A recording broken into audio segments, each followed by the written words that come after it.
It's a very small world these days, a dynamic that's encompassed by our industry itself, which is a global, electronically driven capital markets business which has shrunk the world.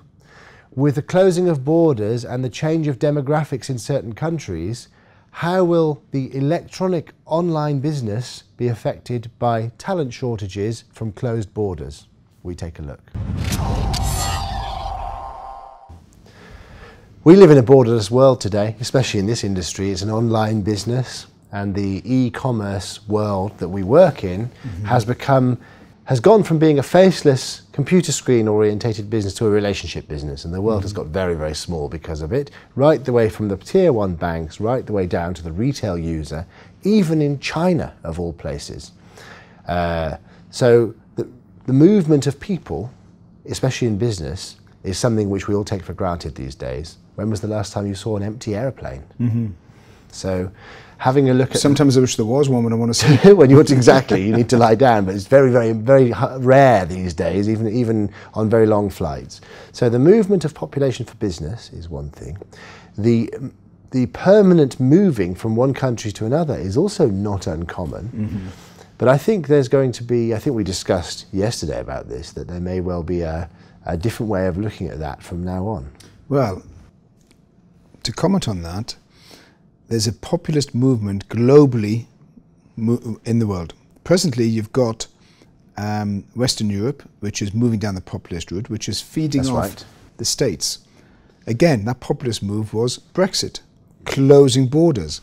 But there's been a prompt to it. The prompt to that global movement and the blocking off and the closing off of borders was due to terrorism. That's terrorism that's Europe has suffered, and Europe is a sleepy environment, has woken up and says, you know what, maybe we need to check a little bit more who's coming in and who's coming out of our country and who's crossing over the borders. They become a threat. Donald Trump has taken one step further in the US, and he wants to close the states completely to borders and have complete border controls, especially to those regimes and jurisdictions that have weak vetting procedures. That's right. Okay, and most of them in the Middle East. He's not necessarily targeting Muslim countries, but it looks like he is, because those Muslim countries have got poor vetting procedures. Therefore, it's a flying threat until it lands at JFK. Yes. So that threat is in the air until it lands at JFK or LA or Florida, whatever the case may be.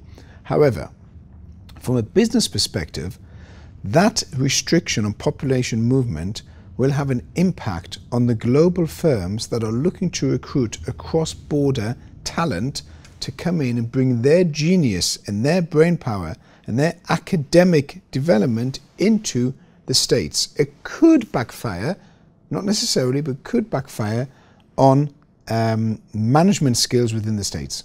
I don't know about that. I think that the United States has already a substantial multicultural population, which have become part of America's fabric since the Constitution was written. It's a country of those who want to go somewhere, develop businesses and better themselves, and work together. Every time, every street that you go into in the United States, pretty much is a very good social environment made up of very, very, very different people who are all one. All one. However, business-wise, Donald Trump's rationale is sensible on the basis that it will allow highly educated American citizens to retain their dignity of profession and be able to work within an industry, whether it be financial technology, which is a huge part of America's technology sector, vehicle manufacturing, which is very, very high quality in the United States, is doing very well at the moment. General Motors had their record quarter ever since their establishment in the last quarter of last year in terms of revenues. Last quarter 2016. Yes. Yeah, but to comment on that, Andrew, my view is very simple.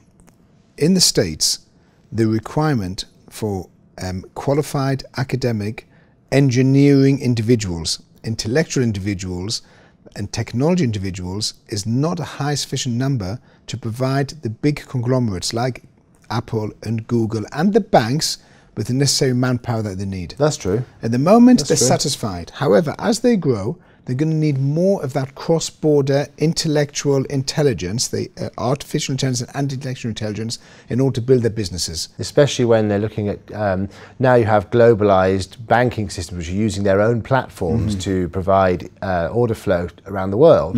Some of those places are where you need language skills or to understand the business environment in those particular, or the legal environment in those other countries. But I think that can be done. Now we live in such a technologically orientated world that we can do that from those countries via subsidiaries, such as, you don't see it so much with US companies because of the rules in the OTC world, but in the banking sector you have American banks all over the world, especially in the Far East. And should somebody who is an executive of one of those banks need to travel to the US to be able to go to meetings, you just apply for a business visa.